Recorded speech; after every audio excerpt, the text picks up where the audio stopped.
Will President Trump be held accountable for the Capitol riot? This week on Firing Line. If we object to results like this, the message is so clear. We are saying to states, no matter how secure and accurate your elections are, we'll gladly overthrow them if we don't like who you voted for. The junior senator from Virginia, Democrat Tim Kaine, was Hillary Clinton's running mate in 2016. In all 6 cases, he's refused to defend his running mate. No, don't put words in my mouth. 4 years later, he was at the Capitol during the violent and deadly insurrection.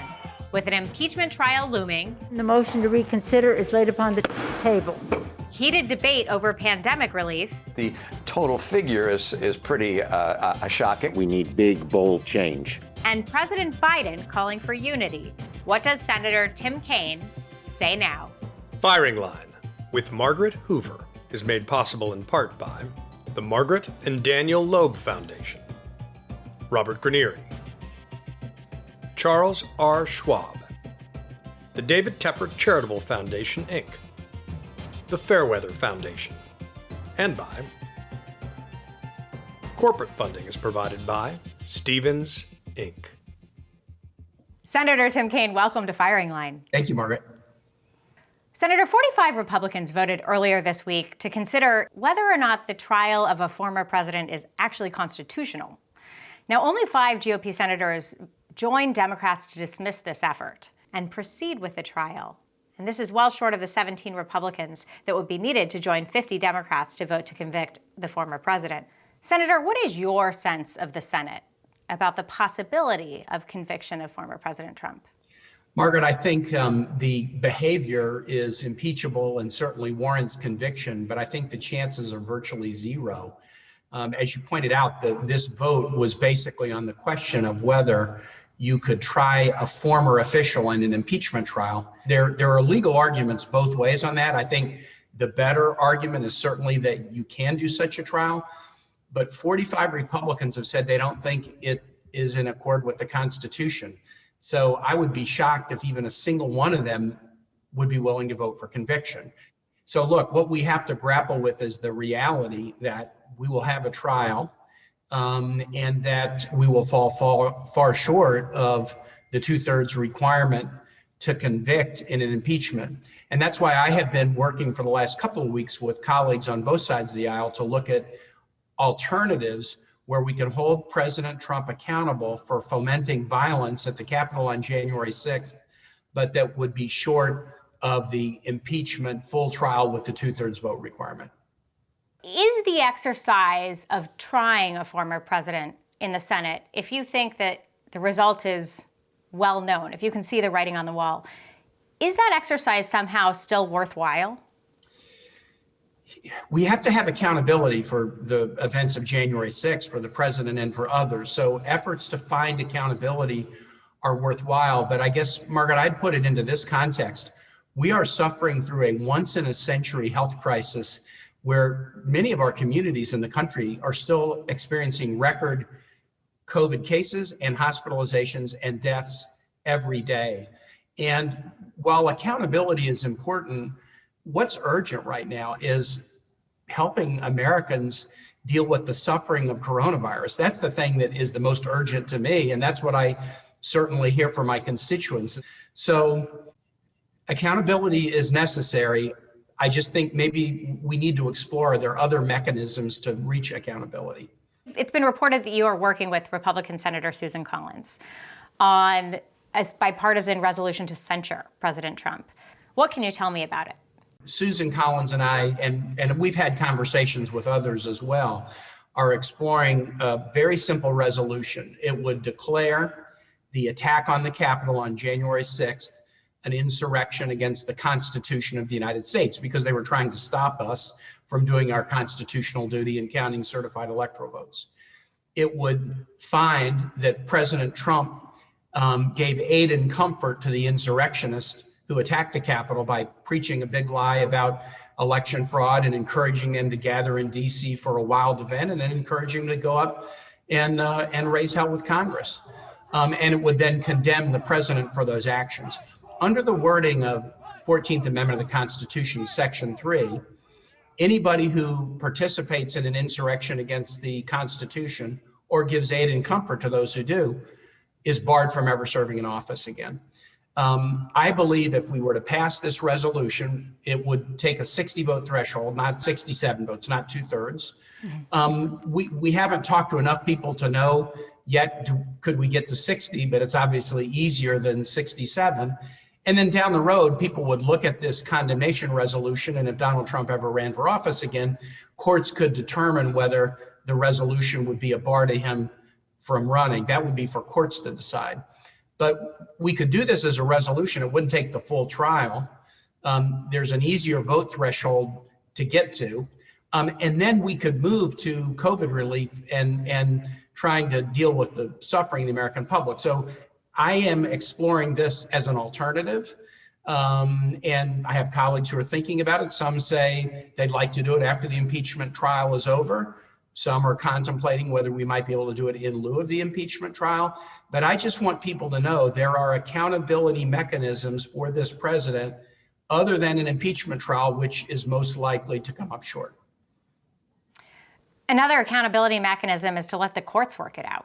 What do you think about this argument that maybe a better course of action is to let Merrick Garland's Department of Justice, that probably enjoys a greater degree of public confidence than, no offense, Senator, politicians in the Senate, right? And if Trump were prosecuted and convicted in the courts, that could inform an action in the Senate as to whether the former president has committed a high crime and misdemeanor or deserves to be barred from office. What is your thought about that?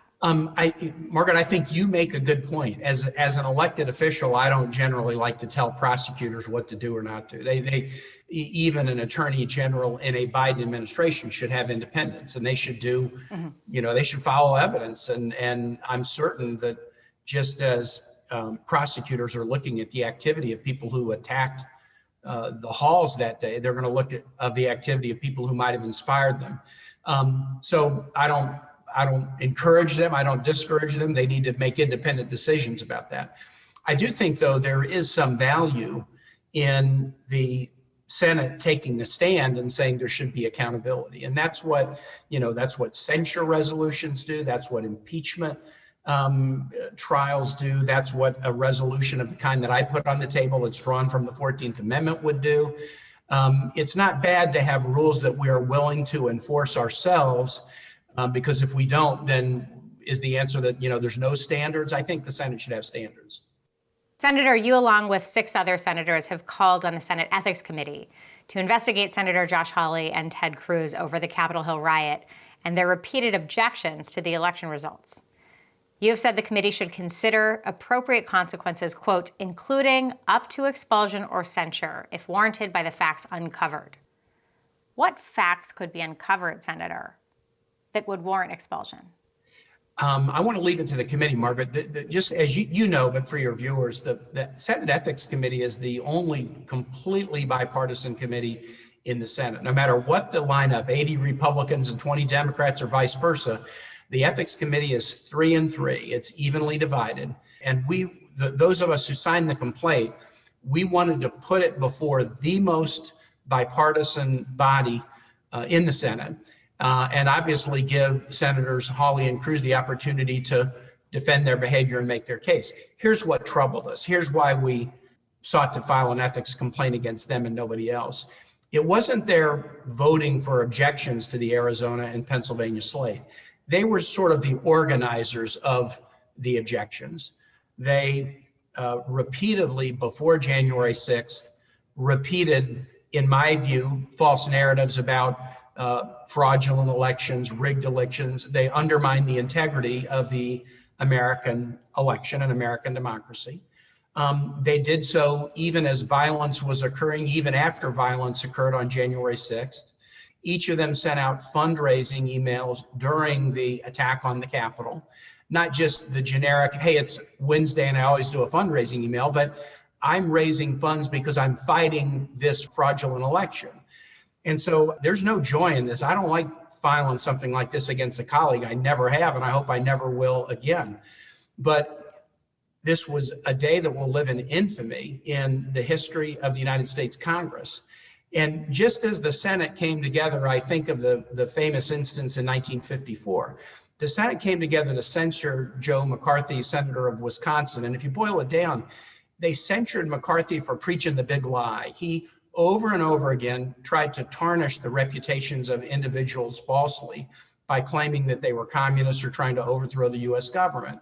You could say Joe McCarthy was worse because he did it over multiple years, but in some ways you could say what happened this year was worse because the big lie that Josh Hawley and Ted Cruz were preaching was not a lie about the reputation of individuals. It was undermining the integrity of American democracy, undermining the integrity of the election. And a lot of people got bamboozled by the repetition of the lie, so much so that they were willing to undertake violence against Congress because of what they had heard. Do you think, Senator Kaine, as this ethics investigation proceeds, more information about the extent of Senator Hawley and Senator Cruz's actions will become public? It's possible if there is more information about it. There needs to be an investigation, including into any ties between them and folks who were organizing this rally that turned into an attack. The circumstances of these fundraising emails which trouble us. And obviously you do an investigation like this so that they can offer their own facts and defenses, which they need to do. There's going to be multiple sides to the story.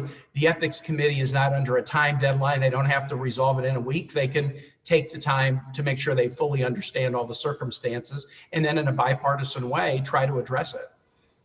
Does the element of fundraising in that, Senator, concern you because it suggests some degree of premeditation or planning? It very much concerns me, and I guess I'm trying to put my finger on why I find that so troubling. When I heard about it at the time, I was furious. I was furious on that day. I've hardly ever been as angry about anything in my life than seeing the Capitol of the United States overrun by insurrectionists with Confederate flags, Camp Auschwitz T-shirts, chanting racist slogans. I was absolutely furious, and I felt like President Trump and others who preached this big lie, which I believe Senators Cruz and Hawley knew it to be false, but they preached a big lie and they fundraised off it. It made me so very angry. And when I found that in the middle of this attack on the Capitol, when we were sheltered in place in the Hart Building during this attack, both Senators Cruz and Hawley were sending out fundraising emails. It absolutely drove me nuts. I didn't think about that in terms of premeditation, but what I thought about it is how politically craven. You're willing to undermine American democracy, what? So you can raise some funds? What? So you can get an edge over somebody else who you think might be a political competitor in 4 years? You're gonna put our democracy at risk and risk the health of a lot of people. 5 people died that day, Margaret, and many were injured and many were arrested. Some of the people who came to the Capitol were violent and some of them were white supremacists, but a lot of the people who came, I think, were gullible, and they got, again, bamboozled into believing something was true when it wasn't, and they were persuaded that way because leaders preached a false message at them that I think they knew was false. Well, let's turn to COVID relief. Majority Leader Schumer has indicated that for many of the legislative items and priorities of the Biden administration, he's actually willing to move ahead without GOP support.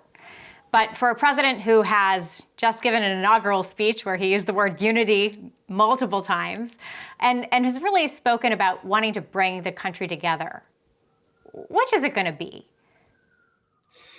Margaret, here's, this is sort of inside baseball that you get, but just for those watching. So we have quirky procedures in the Senate. In the House, everything's by majority rule. Well, in the Senate, generally for legislation, you need 60 votes. Neither party has 60, neither party's going to have 60 for a very long time. So for most legislation, you need to find some votes on the other side of the aisle. There is an exception to that under current Senate procedure that's been used often by Democrats and Republicans, called budget reconciliation. On matters that are deemed by the parliamentarian to be sort of predominantly budgetary, you can legislate by simple majority. And Democrats and Republicans have used that. So that's not a change in the rule. That's not anything new. And what Senator Schumer has said on this COVID package is, look, this is the kind of thing where we can use the budget reconciliation process to get stuff done by majority rule. And there's nothing wrong with that. Democrats have used it in the past. Republicans used it to try to destroy the Affordable Care Act. They used it to get a tax cut passed in 2017. So Democrats, I think we need to be open to using it to pass a COVID relief package. But what I want to make clear is this: even if Democrats use reconciliation, there's going to be tons of priorities in that bill that are Republican priorities, because Joe Biden and his team and Democratic senators, we're talking to Republicans about what they're seeing in their state. They want to see better vaccine deployment. They want to see more economic uplift.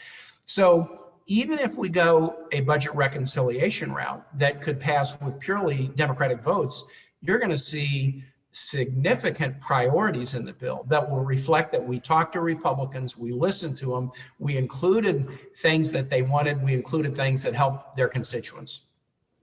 But I guess the question is, and it sounds like you don't believe that this bill is a litmus test of whether bipartisanship will be possible in the Biden administration writ large. Look, I'm not giving up on bipartisanship. Okay. I think, not at all. In fact, I think the Biden view is if we can do it all together, that's plan A. But plan B is the American public, they need relief. We got to get results. And why would we not use a tool that Senates of either party always use, as long as we're in good faith dialogue with Republicans about what to include, and we can provide relief that's meaningful to their own constituents? We needn't be embarrassed about that. It seems to me there's some value for President Biden's first major piece of legislation to have Republican support. Look, one of the sticking points is this is the total number, right? And also the increased stimulus checks. The bill would send out $1,400 in addition to the $600 that Congress approved last month. Right. Some high-earning families that haven't been hit by COVID would be receiving these additional checks. So one of the criticisms is, why not make this a more targeted approach to really helping individuals who are deeply and pointedly hurt? I think that's a very legit point. I don't have a problem with having that discussion, and I don't think President Biden does either, because some families have not lost income. Everybody's been affected, worries about the health of their kids, knowing people who died. My wife and I had COVID. 2 of our 3 kids were out of work for months because of COVID. Everybody's been affected, but not everybody's been affected equally. Some people have lost their businesses, lost their jobs, themselves been horribly sick and have huge medical bills, or have passed away. So knowing that, we ought to be trying to do something that's really going to help people, but with a focus on those who need it the most.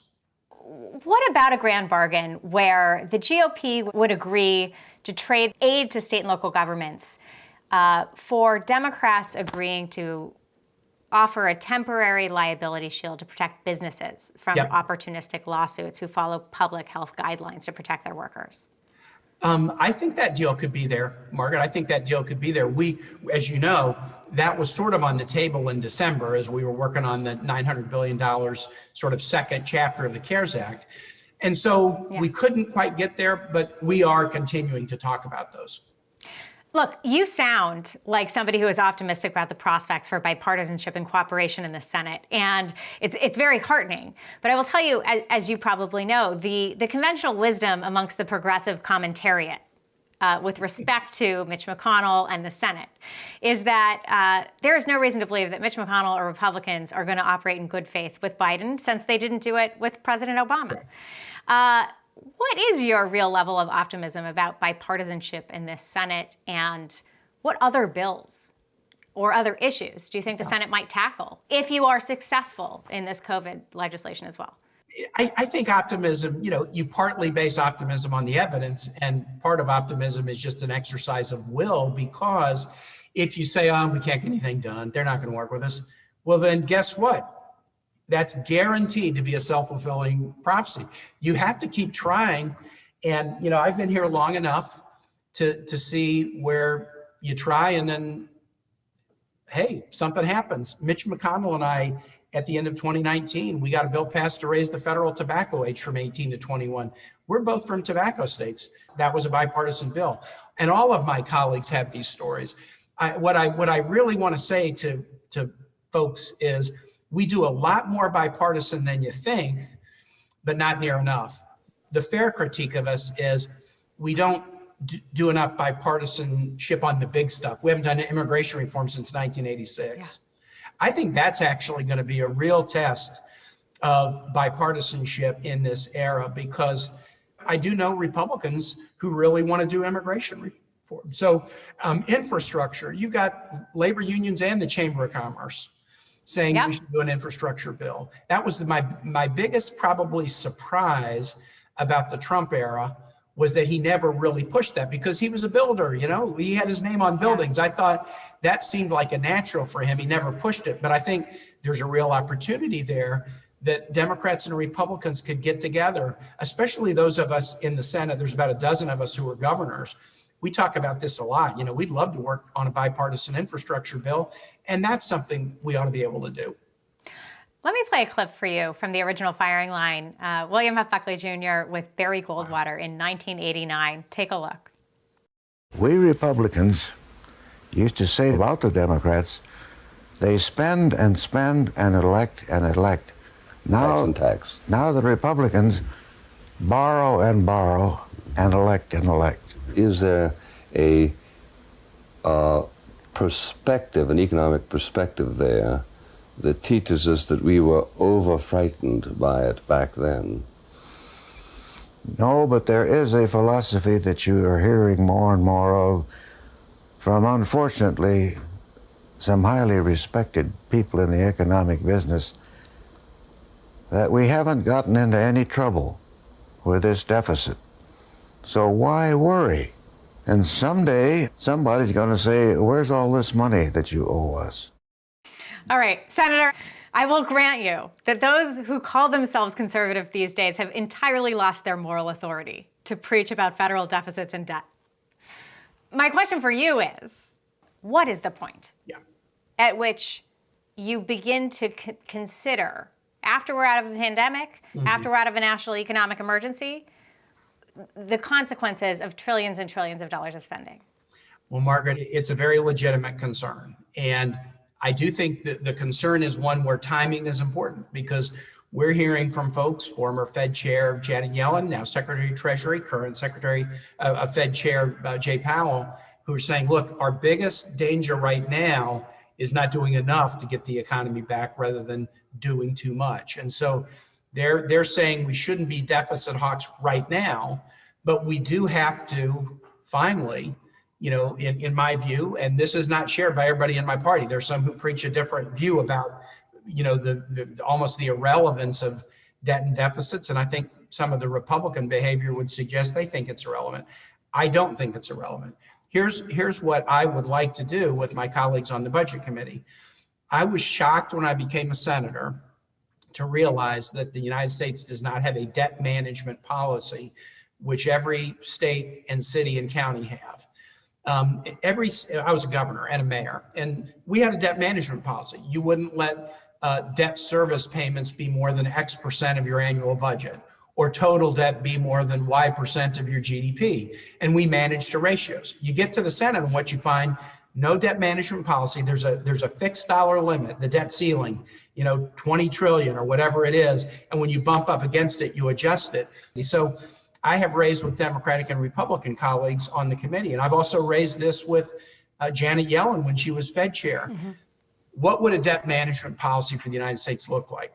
We need to have a debt management policy, and that's something that excites me about working on the Budget Committee. Well, from your lips to God's ears. Listen, I just have one quick question about vaccines, because this is the most important issue we're facing. The Biden administration announced this week that it will purchase 200 million more vaccine doses, and it plans to increase distribution to states next week. The effort, which President Biden referred to as a, quote, wartime undertaking, would mean that nearly the entire country could potentially be vaccinated by the end of December, early fall. What does the administration need from Congress in order to accomplish this? The administration needs to use the Defense Production Act, which they can do on their own, but the Trump administration didn't vigorously use it. They need from us the funding to do the massive production and deployment. And then we need to stay on the Biden administration. They're friendly, but the Trump team never really would communicate clear goals to us. I'm going to ask during all the cabinet nominee hearings in the health space, what's your commitment to us? How many doses by when? And then we're going to stay on top of them to make sure they do it. Oversight of Congress is going to be very important. Senator Kaine, one quick one. I understand you have a superpower. You can pronounce any word backwards? What's impeachment backwards? Oh, it would be Nam Chepney, I believe, Nam Chepney. And Revo Turagram would be your name backwards. I just have a bizarre superpower. You're right, it's completely useless. Senator Kaine, thank you so much for joining me at Firing Line. I so appreciate your time. Glad we could talk today. Firing Line with Margaret Hoover is made possible in part by the Margaret and Daniel Loeb Foundation, Robert Granieri, Charles R. Schwab, the David Tepper Charitable Foundation, Inc., the Fairweather Foundation, and by corporate funding is provided by Stevens, Inc.